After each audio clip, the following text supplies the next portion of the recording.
আজকে বাংলাদেশের পররাষ্ট্রমন্ত্রী ভারতে গিয়েছেন বাংলাদেশের সাথে ভারতের সম্পর্ক স্বাভাবিক করার উদ্দেশ্যে। খুনি হাসিনাকে আশ্রয় দিয়েছে ভারত, শহীদ ওসমান হাদির হত্যাকারীদেরকে আশ্রয় দিয়েছে ভারত, বিগত 16 বছর বাংলাদেশের উপরে আধিপত্য চালিয়েছে ভারত, বিগত পুরো সময় আওয়ামী লীগকে ব্যবহার করে বাংলাদেশ থেকে নিজের স্বার্থ হাসিলের সকল পায়তারা চালিয়েছে ভারত। সেখানে সম্পর্ক স্বাভাবিকের প্রক্রিয়া কিংবা সেই কার্যক্রম তো তাদের উদ্যোগ নেওয়ার কথা, তাদের আসার কথা ছিল।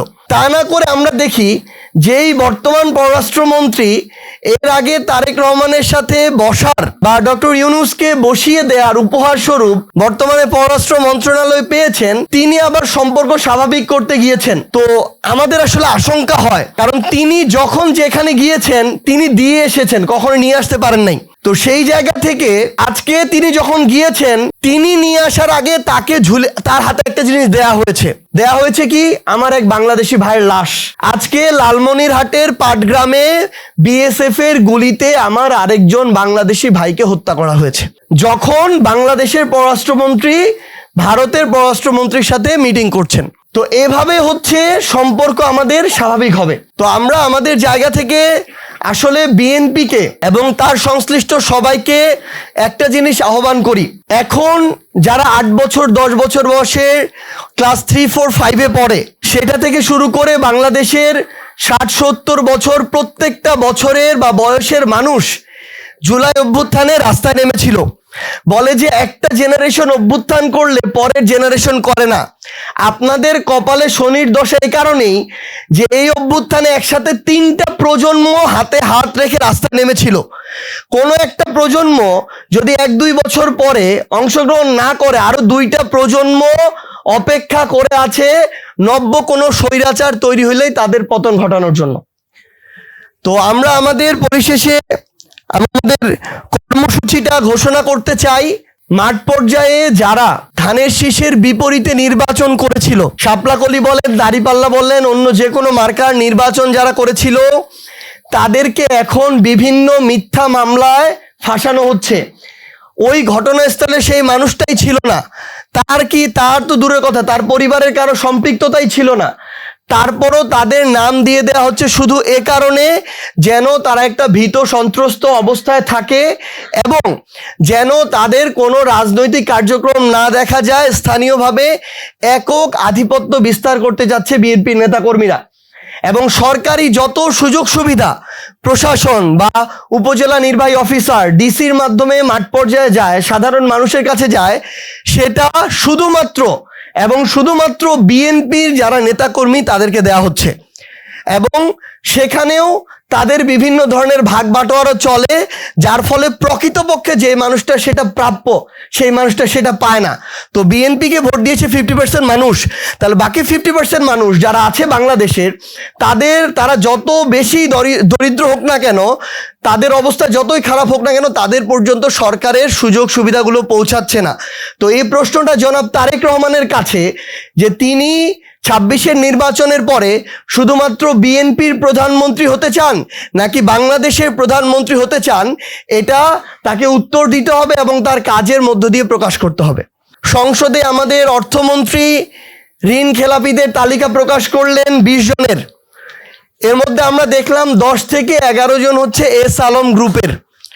আবার সেই এস আলম গ্রুপের প্রতিষ্ঠানকেই তারা নতুন করে কোনো ধরনের শাস্তি প্রদান ছাড়া, কোনো ধরনের ব্যবস্থা নেওয়া ছাড়া তাদেরকে তারা প্রশ্রয় দিয়ে নতুন করে কার্যক্রম শুরুর অনুমতি দিয়েছেন। সংসদে কতজন ঋণ খেলাপি এবং কত টাকা ঋণ খেলাপি সেই তথ্য তারা দিচ্ছেন, কিন্তু এটা তাদের খুব ভালো করে জানা থাকার কথা যে তাদের বিএনপির এবারের নির্বাচিত রানিং 7 জন এমপি প্রায় 4000 কোটি টাকা ঋণ খেলাপি, যেটা অলমোস্ট সংসদে বর্তমান রানিং এমপি যারা আছেন তাদের টোটাল ঋণ খেলাপির পরিমাণই এটা। তো নিজেদের অবস্থাটা, নিজেদের ওই ঘরের অবস্থা ঠিক না করে মানুষকে এসব হিসাব দেওয়াটা হচ্ছে নির্লজ্জতা। কারণ তারা তাদের জায়গা থেকে যে হিসাবগুলো দিচ্ছেন, প্রত্যেকটার অপরাধী প্রত্যক্ষ পরোক্ষভাবে তাদের আশেপাশের মানুষগুলো। এবং আরেকটা জিনিস শুধু উল্লেখ করব, যেহেতু আমি এনসিপির মাঠের প্রতিনিধিত্ব করি, প্রফেসর ডক্টর মোহাম্মদ ইউনূস লন্ডনে গিয়ে নির্বাচনের যে ট্রফি, জুলাইয়ের যে ট্রফি, সেটা জনাব তারেক রহমানকে দিয়ে নির্বাচনের তারিখ নিয়ে এসেছেন।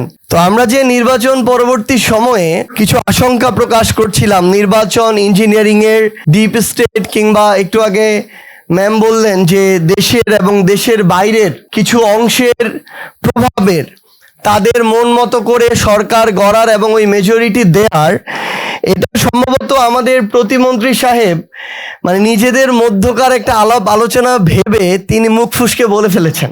ধীরে ধীরে আসলে তারা তাদের জায়গা থেকে তাদের যে উদ্দেশ্যগুলো, সেই উদ্দেশ্যটা খুব স্বল্প সময়ে খুব কাঁচাভাবে তারা প্রতিষ্ঠিত করার চেষ্টা করছেন। তুষার ভাই একটু আগে যেটা বলেছেন, বিএনপি খুব দ্রুত আওয়ামী লীগ হওয়ার চেষ্টা করছে, কিন্তু এই বিষয়ে আসলে তাদের সামর্থ্য, ক্যাপাবিলিটি, কোয়ালিটি কোনোটাই আওয়ামী লীগের কাছাকাছি নাই, এবং তাদের আওয়ামী লীগের সমান ধৈর্যও নাই। নাহলে 5 বছরের জন্য নির্বাচিত একটা সরকার অন্তত 5 মাস তো অপেক্ষা করবে, নিজেদেরকে তো গুছিয়ে নিবে, তারপর তারা তাদের হয়তো এই অ্যাকশনগুলোতে যেতে পারে। কিন্তু তারা 2 মাস যেতে না যেতে এগুলো শুরু করেছে।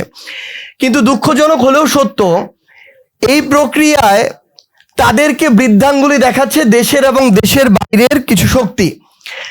দেখেন, যেই মানুষটা তার জায়গা থেকে বিডিআর হত্যাকাণ্ডের বা পিলখানা হত্যাকাণ্ডের নির্দেশদাতা, যিনি শাপলা ম্যাসাকারের নির্দেশদাতা, মোদি বিরোধী হত্যাকাণ্ডের নির্দেশদাতা, জুলাই গণঅভ্যুত্থানের এই গণহত্যার নির্দেশদাতা, এবং সর্বশেষ যিনি ফাঁসির দণ্ডপ্রাপ্ত আসামি ফ্যাসিস্ট খুনি শেখ হাসিনা, ভারত তাকে আশ্রয় দিয়ে রেখেছে। এত বড় শাস্তি বা দণ্ডের পরও এখন পর্যন্ত সে বিষয়ে কোনো মুখ খুলেনি। পরবর্তীতে আমরা দেখলাম যে আমাদের ভাই শরীফ ওসমান হাদিকে যেই খুনিরা হত্যা করলো, সেই খুনি এবং তাদের সাথে সংশ্লিষ্ট যারা পরিকল্পনাকারী, সবাইকে স্বল্প সময়ের মধ্যে ভারত আশ্রয় দিয়েছে। দেওয়ার পরে এটা খুব স্বাভাবিকভাবে ভারত চাইলে তখনই তাদের জায়গা থেকে এটা প্রকাশ করতে পারতো যে তাদের কাছে আছে, কিন্তু না, এটা করেনি। তারা তাদের জায়গা থেকে একটা উপযুক্ত সময় এবং একটা উপযুক্ত ডিলিংসের অপেক্ষায় থাকলো। আমরা দেখলাম বিএনপি যখন নির্বাচিত হলো সরকার দল হিসেবে, তখন তারা প্রকাশ করলো যে খুনি যারা যারা আমাদের ভাই ওসমান হাদিকে হত্যা করেছে তারা তাদের কাছে আছে, তাদেরকে গ্রেফতার করার একটা নাটক সাজানো হলো।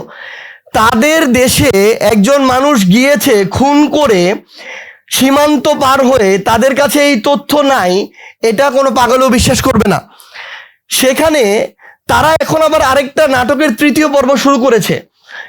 ওই অপরাধীদেরকে তারা গ্রেফতার করলো, এরপরে বাংলাদেশের সরকারের সাথে যে কোনো প্রক্রিয়া যত দ্রুত সম্ভব তাকে তো বাংলাদেশের কাছে হস্তান্তর করার কথা।